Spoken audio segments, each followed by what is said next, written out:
Hello and welcome to the Wicked Edition. I'm Dr. Kingori Manze. Leo acha niwaanzie na interesting fun fact.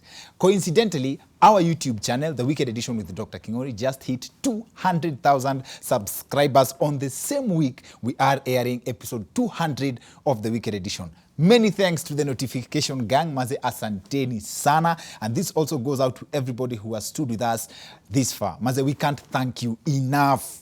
Asanteni sana. We also have a great show lined up for you. Kama kawaida, our guests for this episode are a full Matatu crew. When we recently had an episode about driving and Kenyan roads, state of transport in general, tukaleta Effie na Lynn. Effie Washira na Lynn Rogoro. Most of the feedback we received was along the lines of wazi. Sasa tuleteni madere wa mat. We have managed to put that together, and I trust you will also enjoy this one. Talia and Daisy are in the house. Tunawachangamkia in a bit. We'll be talking to them shortly. But first, the countrywide KDF recruitment went down last week, and this incident in Kinango was one of the highlights. Now, a swarm of bees disrupted a KDF recruitment drive in Kinango in Kwale County. The bees invaded the field where the exercise was going on at around midday, forcing the recruitment officers to temporarily suspend the drive. According to Lieutenant Colonel Benjamin Kiprop, who is in charge of the drive, 2 KDF officers and an unknown number of recruits were injured. Now, that was sad, Maz. I hope no one was seriously injured. However, there are people who have claimed that this sting operation was part of the exercise. At KDF was training the recruits on beekeeping mission. Others have claimed that this means that KDF plays in the league of superpowers because hata British soldiers who train Nanyuki. On a serious note though, if this was truly part of the KDF exercise, this may have been too harsh. Everyone would agree that it's a little extreme to start day one with training on how to handle nuclear weapons. In other news, there was a collision among NASA heads this week after ODM party leader announced that he would not support his former core principles in the coming elections, prompting the following reactions. How would I have participated in a mock, illegal, unconstitutional oath? How? Talia has invested 10 political years in him. Kalonzo has invested 10 political years in him. Kati ya sisi watatu tumeinvest in our brother Raila 30 political years. Sasa we ndugu Raila, this is your time now bwana, to return your hand. Baba alirudisha mkono kwa mfuko. Na watu wa mathematics, Weta hapa amefanyaje hesabu yake? Talia has invested 10 political years in him. Kalonzo has invested 10 political years in him. Kati ya sisi watatu invest in our brother Raila 30 political years. According to Weta's calculation, when you add 1 plus 1 to get 11, your answer is politically correct. Now it makes sense when Atwoli says that one day in politics is like a year. Now this logic will translate to adding 2 Form 2 students to acquire 1 Form 4 candidate. Now, physically, this school of ours, aina darasa ya Form 4, however, we just admitted our 40th Form 1 student. So, ukifanya hesabu, we have like 10 academic Form 4s. I need to have a deeper understanding of a politician's perspective of time. Now, if 3 politicians give you 10 years each, between 2010 and 2020, the total comes to 30 years. Now it makes sense why politicians only work for 2 out of the 5 years they get elected. 2 calendar years is like 8 political years. So next time a politician promises anything, hii barabara tutamaliza na miaka 5. Kindly confirm, ni calendar ama ni political years. And politics in this country is never short of surprises and contradictions. Listen to this bite from Kadhiani MP, Mboy. Kwa hivyo sisi tunasema baba, kwa heshima zote, 2013 wakamba wakakuweka kwa debe wakakupea kura zote. 2017 tukakupea kura zote. Ukatuambia tuandamane, mimi nilipigwa risasi nikavunjwa mguu tukiandamana tukikutetea. Sasa si urudishe tu mkono hii 2022 Kalonzo Musyoka ndio achukue hii kiti. So mheshimiwa Mbowe alivunjika mguu na anataka kurudishiwa mkono. This could mean that it's not only time that has a different meaning, there is also political body parts. Now, this also presents a very interesting angle to the idea that politicians in Kenya lie in a special way. Nilipigwa risasi nikavunjwa mguu tukiandamana tukikutetea. Nyinyi mnajua vile wahenga walisema, alafu mheshimiwa hapa anataka kutupima ati alisikia la mkuu na bado akavunjika guu. We have over 1 year to the next elections na mbwembwe ndio zimeanza hivi sahi. Sahi ikifika December. In other news, according to a story carried by the Daily Nation this week, AFC Leopards players have agreed to end their strike to have talks with the management. It's such a paradox considering that players striking is a thing the management should be enjoying. Haters on the other end have claimed that this is the first time in a very long time that AFC players are making headlines for striking. Now, one of the questions mimi naweza penda kuuliza Derewa Matt on set leo ni watu wa personal waliwakosea wapi? I believe you would also agree that hapo kuna kugana kitu personal. You asked for it. You asked for us to bring you a Matatu crew. Then here that episode is. I hope that's grammatically correct.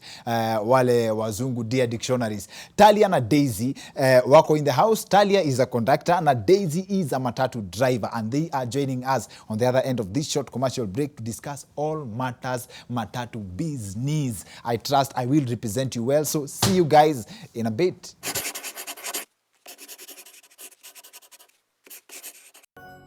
Welcome back to the Weekend Edition. I'm Dr. Kingori. Show nzito tena kama kawaida. Like I said in the first part of the show, you asked us to do a show on Matatus na leo tumewaletea Derewa Matt na Konda Matt, Daisy na Talia. Karibuni sana kwa show. Thank you. Asanteni sana. Mchangamuke. Sauti yako ya kuita watu ni gani? Hiyo tunaitaka leo maze. Karibuni sana. Ama wewe itanga wase na silent. Ni nani? Ina depend ni nani? ama wewe ulikam time yenye wase makonda waliacha kungangania wase. Nilikam hiyo time ya kungangania watu. Ulikam time ya kungangania wase? By the way, you mentioned that umekuwa konda for 10 years. Yes. Nimekuwa kwa industry for 10 years. Since 2010? Yes. When was the roughest? Nikianzia. Nikianzia kuna time nilishikagwa na kanjo. Na hiyo time najua bado sikuwa nimeelewa story ya Matt sana. So nikashikwa na kanjo nikaenda Kamu. And then hata madhe sikuwa nataka kumwambia niko kwa industry. So ilibidi tu nicheze chini, hakuna msee wa kunitoa. Baadaye nikapata well-wisher akanitoa. That was the last time yenye nilifeel nataka kugive up. Yeah. Na ukisha understand game unakuwa immune to kushikwa na kanjo ama unajua kucheza kama wewe? Unajua kudeal na wao. Yeah. And then unawaona tu alafu unawajua. So ukiwaona unawahepa tu ama saa zingine tu wewe unaongea na wao vipoa, but the best thing unawahepa tu juu ujui atakamkushikia nini. Kwani kila mtu hepa kanjo. Daisy. Yeah. Wewe sasa ni dere. Wewe ni pilot, yeye ni hostess kwenye Matt. Sijauliza Talia, route yako ni 105. 105. Yes. 105 kwa wale wasewajui ni Kikuyu. Kikuyu. Sawa. Daisy, wewe uko route gani? 17B. 17B. Mwiki. Kasarani Mwiki. Watu wa personal waliwafanyia nini wasewa Matt? Wewe uenda pole pole. Sisi tunakimbiza masaa. So si usema wanaenda home. Sisi tunatafuta dogo kwenda kupeleka wase kazi na wengine home. Na si hata wao wanaenda home. Mimi natafuta dogo. Yeye atafutia, ametoka kutafuta do. Kuna difference. Mimi natafuta do saa hii, yeye ashatoka kutafuta do. So mimi yangu ni continuous. Yake iko like stagnant. Sawa. Pale kwenye pesa, nyinyi ndio matreasurer. Treasurer wa Matatu. Manze kwanza hakuna mtu anashika pesa hii town kama konda. Ile uchungu yenye wasee waulia ati manze change yangu imebaki, ndio the same mnakuanga nayo, inaweza kuwa na the same intensity ya mtu ameshuka bila kulipa fare. Mbaya kwanza. For real? Na challenge nyingine ya passengers inakuanga gani? Wajua passengers mtu anakuaga kuna wasi wanakamiki kwa mat, mtu akona stress tu zake.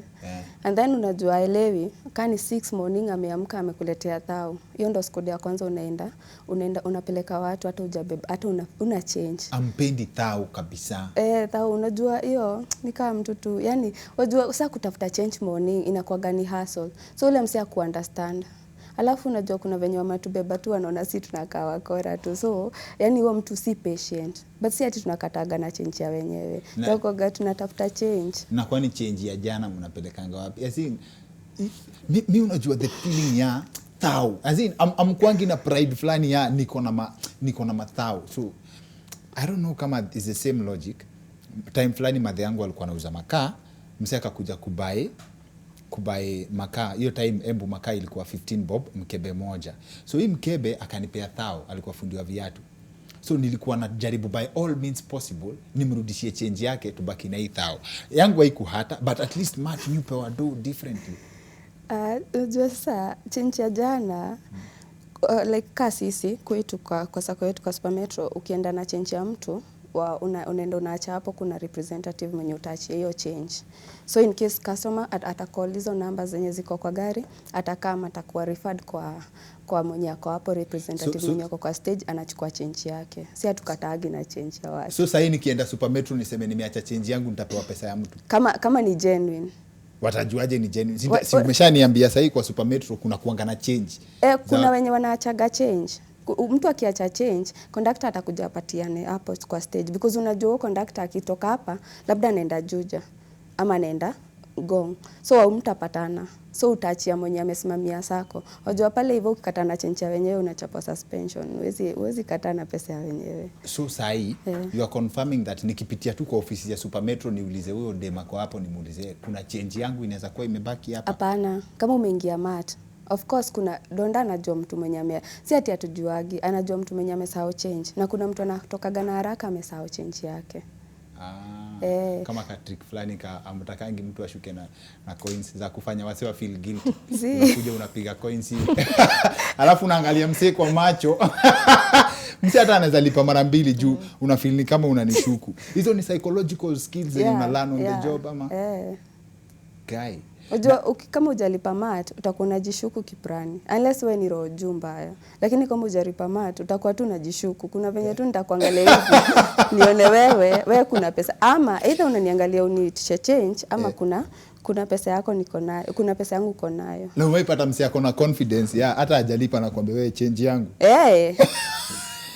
Umezoea. Na umejipata fall short.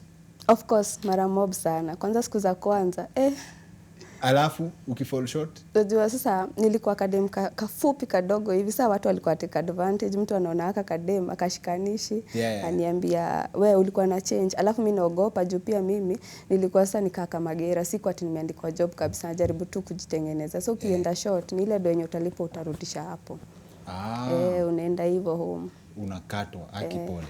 Daisy, mimi kuna time nilikuwa interested kuinvest in mat, watu 5 wakaniambia usijaribu. Sasa nashangaa na unaona mat mpya kwa barabara kila siku. Kwani biashara ya mat ni nani? How my investor ni akina nani? Ni binadamu tu kasisi. But mfuko wako juu kiasi. Juu unajua kama una does invest kwa matatu. Juu matatu ni stress.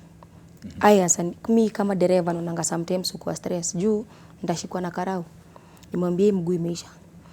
Yes, mwenyewe anajua mguu imeisha lakini sometimes huwa ana assume ama sometimes who take responsibility and say mwenyewe anajua. Wewe ni dereva au wewe ni investor mwenyewe anajitambua. So okay, challenges zetu kubwa tu sana. Kwa hiyo mtu kwambia mtu invest na matatu, lazima tu kuwe ready kupata expenses. Number 1 lazima utasumbuliwa na karau, utasumbuliwa na kanjo, utasumbuliwa na abiria, utasumbuliwa na mtu kama huyu makanga maybe. So unaona hizo mavitu inakuanga ni challenging kwa mwenye gari. Utamwambia leo sijeka offload kwa nini? Juu kulikuwa na jam, nimeingia kwa jam. Offload ni hiyo pesa napatia investor.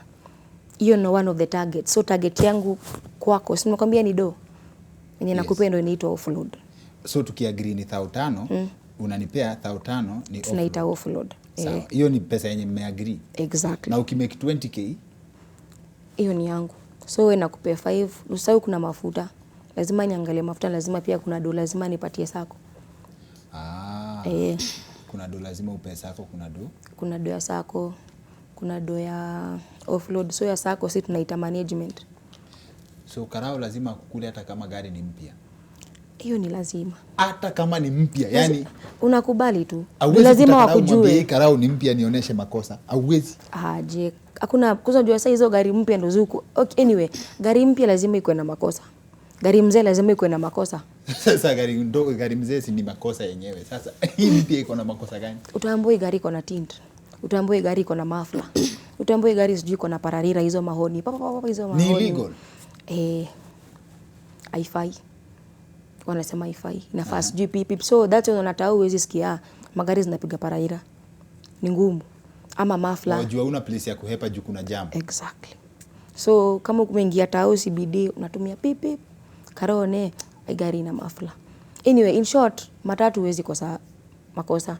Nyi utembea mkijua lazima. You are guilty. Exactly. Come rain, come sunshine. Na first of all, ulianza kama Kamagira? Kwa napiga seti. Seti. Seti ilianza kitambo hivyo?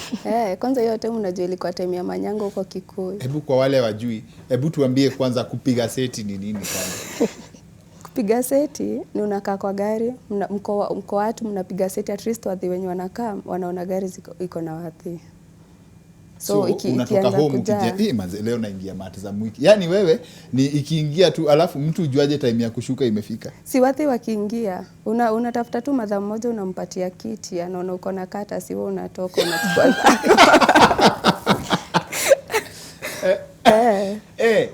Unachukua do yako unaenda. Na kupiga seti ilikujaje kukua job? Azi mtu alijuaje unaweza kuja uingie kwa matu jifanye wewe ni passenger na ushuke? Ni hiyo passion. Mimi nilikuwa tu na passion tu. So nilikuwa naenda nakaa kwa stage, si kwa job, nilikuwa naenda nakaa kwa stage. So unajua mkipiga story hapo kwa stage mmekaa kwa matatu. So day moja chali mwingine wa home akaniambia acha kushuka, kaa tu hapo nipigie seti. Kupiga seti akanipatia chwani. The next day nilirauka hapo. Ngoja hii chwani ni ya kukaa kwa mat mara moja. So kila mat kitoka. So unaweza amka tu ati wewe ujiambie mimi nikikalia mat so leo nimeomoka. Ina depend nani manyanga, si gari yote. Ni ile gari yenye nataka kubebana kaimeenda. Na sasa mzee anahitaji watu wangapi wa seti? Juu imagine sasa uko na seti mat mzima, sio ni fare ya kila mtu. Unajua kaa basi unachukua watu watatu. Pale basi mbele kidogo, katikati na nyuma. So ukiangalia hivi kwa kioo, alafu mkai side ya kioo. Ukiangalia hivi kwa kioo utaona gari iko na watu. Sasa hao ni display. Na msewa seti umai get carried away ukapelekwa mtaani. Sasa ndo nianze kwa donda, nilisahau nafaa kushuka. So chali gari ilikuwa imebeba chwani, akaniambia nimlipishie gari. So nikalipisha. But sasa nikanaice, unajua kuwa na madem hiyo time. Nikanaice tu venye kila mtu anakuambia unadopo, unakaa fiti, hii job inakusuit nini. Sasa tu nikaanza hivyo, but sasa nilikuwa nimesahau kushuka. Madereva mat. Ukiingia tu hivi uone dalili ya jam ati kuna gari mbili zimeshikana pale, afadhali uzungukie ushago. Hiyo ikurudishi nyuma kwa mafuta? Hapana. Unajua hiyo inafanyanga wadhi wana nice. Si utaka kubambisha wadhi. Ndio wengeo gari yako kesho na kesho kutwa. Juu unaona for example sasa na sisi kwetu. Kuna hizo tuzite manyanga in general, juu ni kuna kampuni 3 za manyanga, alafu kuna hii moja tunaita MSL. Likely MSL hazipitangi place inaitwa Juja Road. So wadhi wao upenda sana. Okay, kuna wale wadhi wao upenda kupitia kwa hizo majam but wafike on time. So mimi nikipita hivyo kuzunguka na hepa jam. Bora tu wasio nasikia gari ina move. Hata ukiingia chini ya culvert bora mtoke. Wako sawa. Bora unajua nitafika on time. Wewe unajua naingia gari juu unajua itapita place fulani na nitafika on time. Kuna gari hazishikangu ina jam kabisa. Hatuwezi sema hapana but most likely ni usifuate tu jam kama tu mwenge ati tu unaenda tu hivyo na hiyo tu route kila siku anazoea ni hiyo place. Talia, uliniambia kitu fulani about hii historia kama wasee kuzusha ati mat fulani zinakuja route yao ni kwa sababu watu wana feel wako na customer service poa, so watakuja kuleta competition. So kuna routes zenye watu wameaccept, maze si service yetu ni mbaya na hiyo ndio watu wamezoea. So hizi ni nini mnatuletea, mnatuforce ku upgrade. Hiyo pia ni problem kwa industry. Yes, sana. Customer service customer ndo ametuemploy, so usipompatia service poa umeharibu tu job. Wasi umeke kama joke, but I think nimeiona. Mvua inaanza tu hivi inaingia 80. Like hiyo ina drop hivi rain gauge ina 80. Nini inakuanga happen? Unajua bei huwa na change juu ya watu wenye wako kwa stage. Siwezi kama hapo ati nataka kubeba na kuna watu wawili. Lakini hakuna venye unaniambia ati nipate watu kama 100 hapo alafu nibebe chwani surely. Haiwezi. And then kukinyesha kuna jam. So wase wakitaka kulipa chwani, mujifiche kwanza. Walipishe. I'd love to see alafu that. Bado kuna time. Sasa kuna time ya kubeba 50 bob, kuna time ya kubeba 100. But unaweza pata like nikaa 3 ama 4 hivi, unafaa kubeba 80 but watu wamekuwa wengi sana. Of course fare ita hike. Kuna time zingine hakuna gari. Kaa time kuna jam, unapata kaa 4 utalipa ama 3. Ni hiyo jam. Juu sasa ukienda ukiwa kwa jam umetupa squad mzima hapo. Na unataka kwenda home na do pia. Yeah. Okay, sawa basi, na hii najua nyinyi wote mnaweza jibu. Wase wa mat wamekuwa na fight sana hiyo story ya cashless system. Ati kulipa do bila cash. Hiyo inaletanga beef wapi? Ni nini shida na hiyo? Ina affect aje industry? Mi kivyangu iko sawa. Haujali. Kwa sababu kuna ule mudhi anajuana do. Si maybe for example do not like kutumia do. Anaitumia mimi. Mudhi atumie do na reverse immediately. Unaona, ata reverse immediately. So me by the time sina hiyo time ya kuangalia na reverse, juu sometimes Safaricom wapigangi simu. Ama maybe kama simu yangu iwezi ingia namba mpya, so not assume ni wrong number. Wacha wa reverse immediately. So inakuanga ni challenge. Nitapiga huyu juu yeye alikuwa afaa chukue do. So akireverse mimi nafaa kufanya. Wakenya ni wakora Sana. Na nikikuja kwa mat niseme niende tu hapo stage. Kama sina fare niseme mimi leo mimi ni mtu wa seti. Unaweza take hiyo kama excuse. Kaujulikani na nani? Mtu wa seti lazima ukuwe celeb. Ukuwe celeb kwa matatu. Ukuwe celeb kwa circle ya mat. What do you think about history ya long standing beef ya mat zisiingie tao?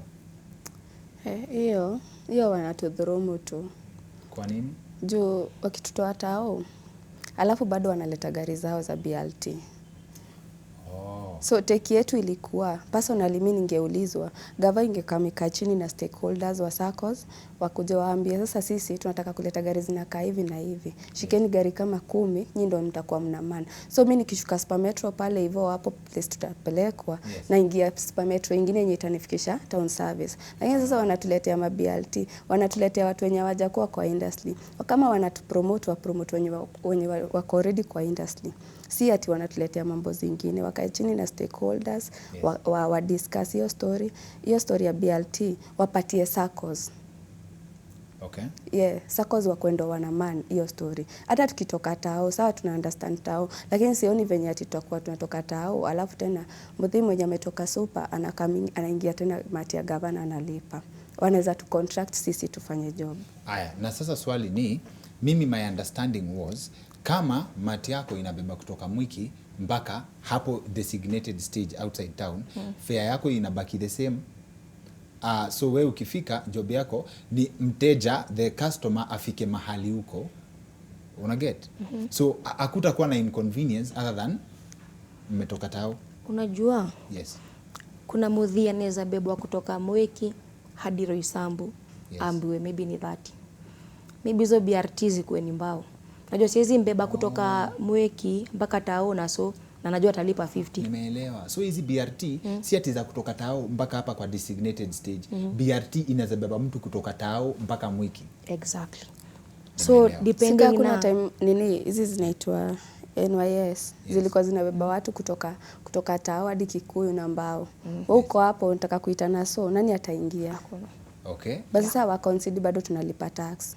Mimi si policy maker but my heart goes out to kama mat moja inaweza kuwa na hii era ya unemployment, mat moja inaweka food kwa inaitwaje kwa table ya watu 10, then basi maybe options need to be considered. Asanteni sana, and I trust mmerepresent wase wa Mat vizuri. You guys are great guests. Asanteni sana. Thank you. Aya wazi. That's it for the weekend edition. See you next week. My name is Dr. Kingori.